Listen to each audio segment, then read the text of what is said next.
He is here. He is here, everyone. Stand back. He is here.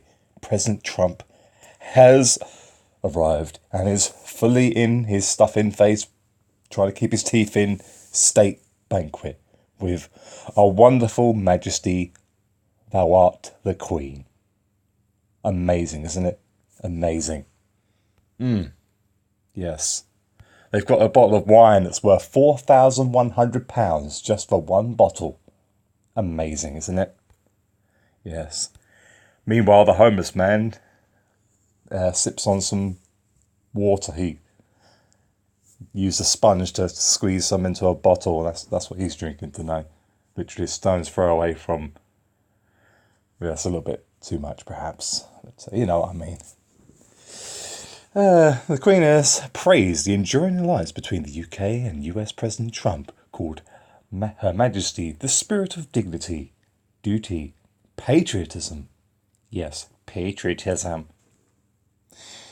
The spirit of dignity, duty, and patriotism that beats proudly in every British heart. It doesn't beat in my heart. Your propaganda, war machine, BS. Yeah, I've done a couple of other videos, but they wouldn't upload for some reason, so they'll be coming tomorrow, a day late. That's good stuff. But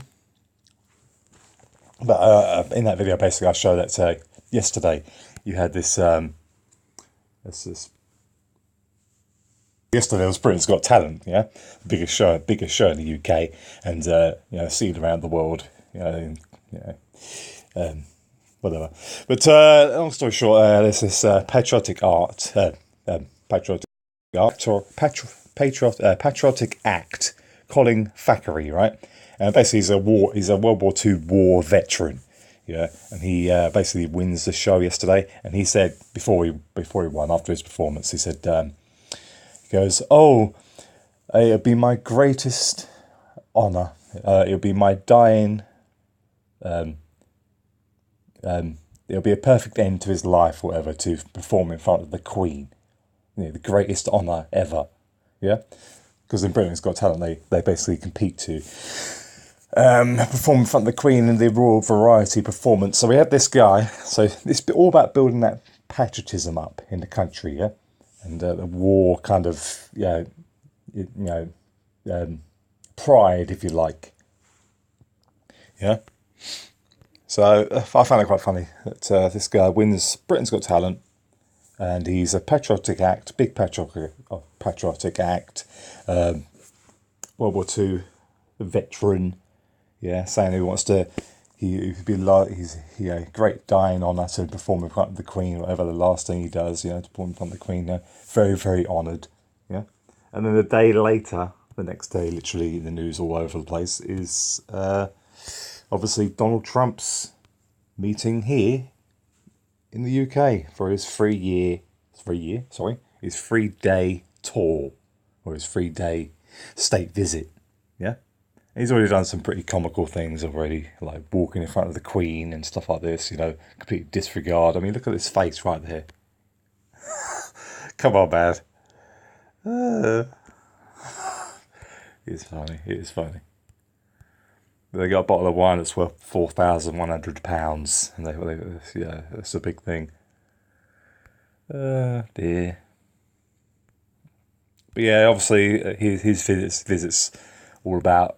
Well, tomorrow it will be about honouring the war veterans and so on. And then in his speech today, he was going on about World War II, and saying about how bombs were dropped in the UK and how he endured and all this sort of stuff, blah blah blah.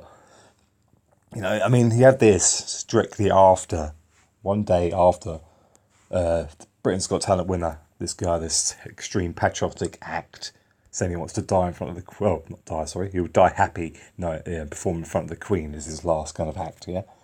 And then you have, the next day, Donald Trump comes over and meets the Queen for this lavish banquet, and his main speech is all about World War II and how it's so amazing, blah blah blah blah blah, whatever. And then tomorrow he'll be doing the D-Day anniversary, whatever. blah blah, celebration of innocent people, young men shedding their blood for rich people in suits, gain. It's all a load of cack. End of the day, I mean, Germany lost the war, yeah, but yet becomes the powerhouse of the EU. I mean, that's a joke in itself, is it not? Should tell you something. Yawn.